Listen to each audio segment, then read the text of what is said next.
तो जैसा कि आप सभी जानते हैं, जावास्क्रिप्ट इंटरव्यू क्वेश्चन में सबसे कॉमन चीज़ अगर कुछ पूछी जाती है तो वो है क्लोज़र। जी हाँ, आप किसी भी इंटरव्यू को दे दीजिए, चाहे आप 3 साल एक्सपीरियंस है, 4 साल एक्सपीरियंस है, इसमें आपसे क्लोज़र पूछा ही जाएगा दोस्त। तो चलिए आइए हम क्लोज़र को आज बहुत अच्छे तरीके से जानेंगे। देखिए, मैं आपको हिंदी में पूरा बताऊंगा ताकि आपके माइंड में वो चीज़ एकदम फिट हो जाए। देन उसके बाद इसका आप डेफिनेशन एकदम अच्छे से याद कर लीजिएगा और इसको एक्सप्लेन जिस तरीके से आप करेंगे वैसे इंटरव्यूअर जो रहेगा वो इम्प्रेस हो जाएगा। तो देखिए, बेसिकली क्लोज़र की अगर डेफिनेशन बोली जाए तो क्लोज़र क्या होता है, एक लेक्सिकल स्कोप होता है। कैरियर एक लेक्सिकल स्कोप होता है, ठीक है। और ये कैसे काम करता है, ये लोकल, इसका खुद का एक लोकल वेरिएबल्स होता है और जो वेरिएबल्स रहते हैं वो आउटर फंक्शंस भी क्या कहते हैं, आउटर फंक्शन में अगर डिक्लेयर हैं तो इनर फंक्शन उसको इजीली एक्सेस कर सकता है, ठीक है। But outer function inner function की प्रॉपर्टी एक्सेस नहीं करता है। अगर देखा जाए मेरे दोस्त, तो क्या कहना चाह रहा है एप्लीकेशन, कहना चाह रहा है कि जो क्लोज़र होता है ना डियर, क्या जो क्लोज़र होता है वो इनर फंक्शन जो रहता है वो आउटर फंक्शन की प्रॉपर्टी तो एक्सेस कर सकता है।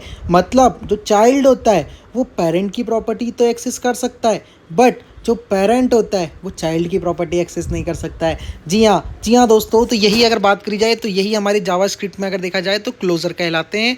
और ये जो होता है एक लेक्सिकल इन्वायरमेंट होता है, लेक्सिकल स्कोप होता है, ठीक है। इसे ही क्लोज़र कहा जाता है। आइए कुछ एग्जांपल अगर हम देखें जो क्लोज़र में, तो देखिए एक आउटर फंक्शन बनाया है मैंने, ठीक है, उसके अंदर एक इनर फंक्शन बनाया है, ठीक है। अब आउटर फंक्शन का के पास जो वेरिएबल्स आ रहा है, देख रहे हैं आउटर वेरिएबल ये आ रहा है यहाँ पर, ठीक है। अब ये आउटर वेरिएबल जो है इनर फंक्शंस के अंदर अगर मैं कंसोल कराऊंगा तो इसका आंसर हमें क्या देखने को मिलेगा कि जो मैं आउटर फंक्शंस में हलो दिया है वो इजीली मेरे को यहाँ पे आउटपुट में देखने को मिल जाएगा, ठीक है। अगर इस कोड का एक्सप्लेनेशन आपको देखना है तो आप देख सकते हैं कि outer function take a parameter with outer variable and return क्या inner function, then inner function is defined inside outer function so it access to outer variable. Even outer function has written closer function, that's the this one closer function, तो which is now inner function. Still remember outer function because of closure. जी हाँ दोस्तों, अगर use case of बहुत से cases में क्या होता है ना, इंटरव्यू थोड़ा क्लोज़र को डीपली ले लेता है।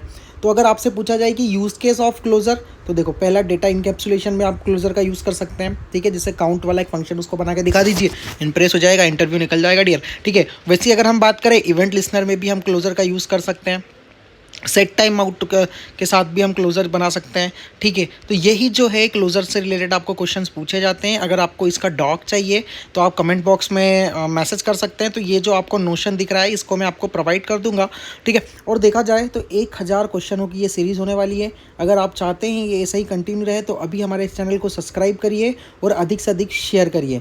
तो इसी फॉर्मेट में आपको बहुत सारे क्वेश्चन देखने को मिलने वाले हैं। आप देख सकते हैं कितना अच्छे तरीके से आपको हर चीज़ को समझाया गया है, ठीक है। तो चलिए मिलते हैं हम आपको अगले वीडियो में। जय हिंद, जय भारत। और भैया कोडिंग भाई के साथ आप सभी का दिल से पैगाम, जय हिंद।